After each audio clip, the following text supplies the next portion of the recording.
It all started with a phone I never wanted to touch. I'd come home late that night, exhausted from work, ready to collapse on the couch. The house was quiet, too quiet. That's when I noticed her phone buzzing on the kitchen counter. Normally, I wouldn't have cared phones are private, but something drew me toward it. Maybe intuition. Maybe a growing unease I couldn't shake. One glance at the screen and the world tipped sideways. A message from a number I didn't recognize, addressed to her with a warmth that wasn't meant for me. Can't wait to see you tonight. Miss you. My chest tightened. I read it again, slowly this time, hoping that I was imagining it. But deep down I knew. I had known in a way I didn't want to admit. Over the next few days, subtle signs began to stitch themselves into a painful pattern. She'd come home late, brushing off my questions with forced excuses. Just stayed late at work. Or met some friends for coffee. Her phone was always just out of reach, vibrating softly against her leg in bed. I caught glimpses of text bubbles disappearing too quickly to be mundane. Her laughter, once easy and unguarded, now carried a nervous edge, a careful pitch to hide something. I started questioning myself. Was I overreacting? Was I being paranoid? Maybe she really was just stressed. Maybe no. My instincts never lied. The breaking point came when I discovered the small, careless mistake that proved it all. She'd left her laptop open, logged into a chat window. I froze, heart hammering, staring at words that made my stomach drop. Intimate, familiar, undressing the bond we shared for months in secret. I didn't scream. I didn't beg. I didn't throw things. I sat there, paralyzed, feeling my life fracture quietly around me. That night I packed a bag. Quietly. I didn't leave a note. I didn't make a scene. I simply walked out of the apartment, leaving the life I had built with her behind. I stayed with a friend for a few nights, trying to breathe again, to collect myself. Every corner of that apartment haunted me. Our couch where we laughed, the kitchen where we fought over small things, the bedroom where I realized I had been sleeping next to someone who wasn't entirely mine. A week later, I heard a knock on my new apartment door. My heart stopped.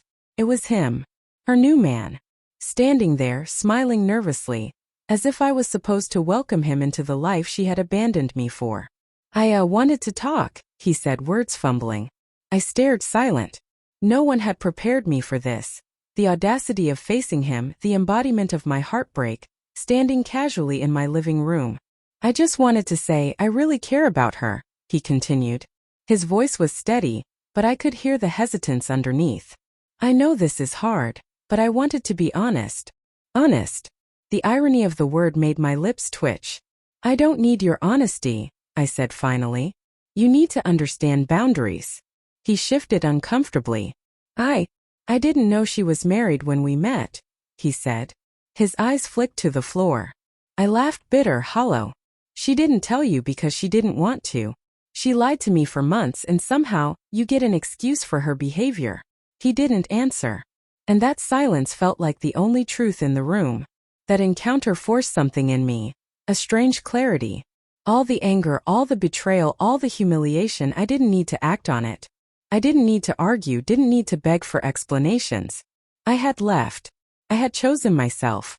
That was power enough. In the weeks that followed, I slowly rebuilt. Each morning, I reminded myself that love doesn't mean tolerating betrayal. Trust cannot exist in the shadow of lies.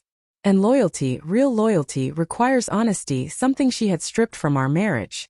Some memories still sting. I'll never forget the warmth of her hand in mine. The way she smiled when she thought I wasn't looking. The dreams we planned together. But I also remember the hollow words, the sneaky texts, the quiet guilt that she refused to share with me until it was too late. Healing doesn't happen in a day. It doesn't happen in months. But leaving, finally quietly stepping away, gave me the chance to see myself again, to know my worth, to reclaim my life without chaos, lies, or manipulation in it. I don't know what happened to them after that night. Maybe she stayed with him. Maybe it didn't last. It doesn't matter. What matters is that I chose to walk away before bitterness consumed me. If this story resonates with you, share your thoughts in the comments. Have you ever had to leave quietly even when it hurt to do so? How did you rebuild yourself afterward?